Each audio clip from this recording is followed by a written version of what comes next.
The Thursday night game's in the books between the Texans and the Jets. And today we're going to go over the buy, sell, holds, and trades for fantasy football in that game. Before we do, you need to click that subscribe button right now. Tomorrow we're going to be going over the sneaky starts for week 9. The next day we're going after the must starts for week 9, helping you set your lineups. And in between those videos, we're going to be doing a ton of deep dives on the trending players for fantasy football, so you can get the advanced analytics on those players to help you make your decisions. Click that button right now. Stop missing out. Ric Flair's watching, but digging into this matchup here.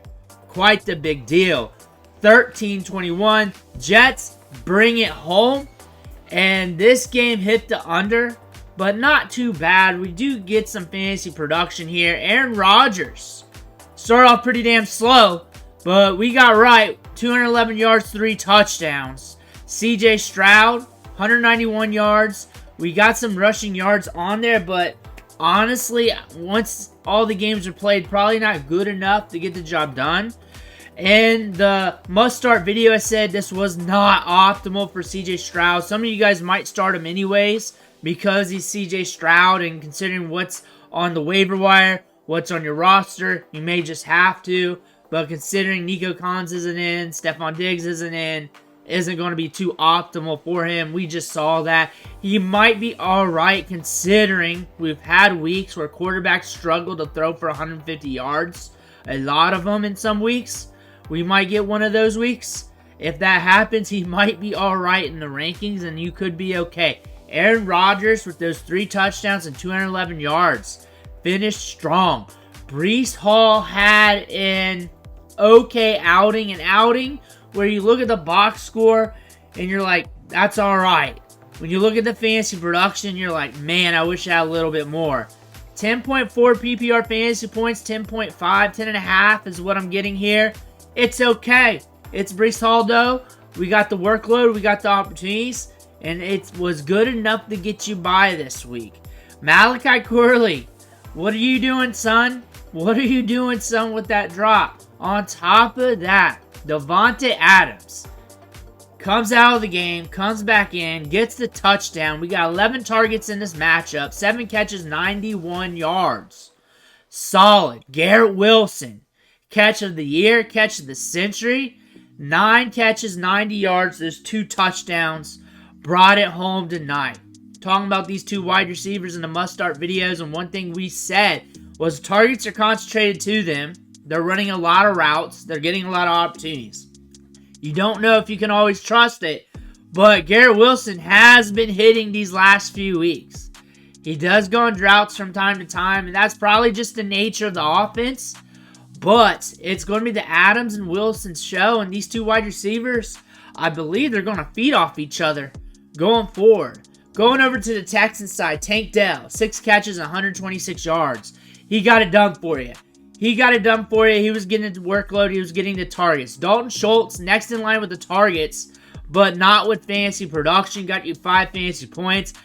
That's how the cookie crumbles at the tight end spots. That's just how it is. You got to hope these guys score the touchdown or they rack up enough catches to get it done. 6 targets, though. You can't really say too much bad about that, even though the production didn't hit. He got you the volume. Tight end's just a weird position. You look at Tyler Conklin, we ain't getting much out of him. We did not get much out of him today. But looking at this game, the story was Garrett Wilson going off, Davante Adams coming back in, getting that touchdown. CJ Stroud, not looking like the old CJ Stroud with Nico Collins out. We covered that in the must-start video. We showed you the numbers on that. It's reduced by like, I don't know, 10-20% on the production. A lot more than that when you throw in this game. That being said, and Joe Mixon, we forgot to talk about him. We got the work. We got the yards. We hit over the century mark, and we got a touchdown. Easy start, easy money. That was 4 games in a row where he's humming it for you. But we're going to go over here, look at the advanced metrics here for the wide receivers for the Houston Texans. And what we're seeing here when we're looking at Tank Dell, pretty much the only wide receiver you're going to be looking at here, average depth of target, 14.9. Looking very solid in that department in this matchup.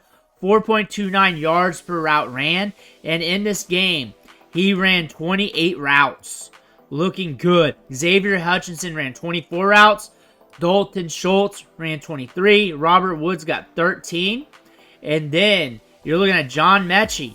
He ran 22 routes in this contest. Those routes didn't mean shit because it did not equate to fantasy production, but it still happened. Going over to the Jets, just going over here to the routes ran. Garrett Wilson ran 31. Mike Williams, 27. Remember, Devontae Adams had to come out, but he still got 25 routes in this game. Tyler Conklin ran a lot of routes. That's good for the tight end spot. Breece Hall. So really, things are concentrated. Garrett Wilson, Devontae Adams, Conklin on the routes at the tight end spot. Breece Hall getting work in the passing game. Going over to the run game here, and it's the Joe Mixon show. Of course, we know 106 yards, 4.4 yards per carry, but he also got you 3.33 yards after contact per attempt. 10 runs of 10-plus yards, 1 run of 15-plus yards. Solid. The grades are looking good, of course, when you're running at that clip. Always looking good. Going over to the Jets here. Breece Hall, 3.93 yards after contact per attempt. For 6 missed tackles in this game. Got a lot of work in the receiving game. We ran a lot of snaps. Got a lot of opportunities. Going over to Braylon Allen. 3 yards after contact per attempt. That is good. Didn't force any missed tackles. His longest run was 5 yards. Not much work in this matchup. It's the Breece Hall show right now. He should be getting the workload because he's a stud running back. But that's it for this matchup. Jets win 21-13. Let me know what you think in the comments below. I want to hear about it. Make sure to hit that subscribe button on the way out. Want to thank you for watching. Catch you on the next video.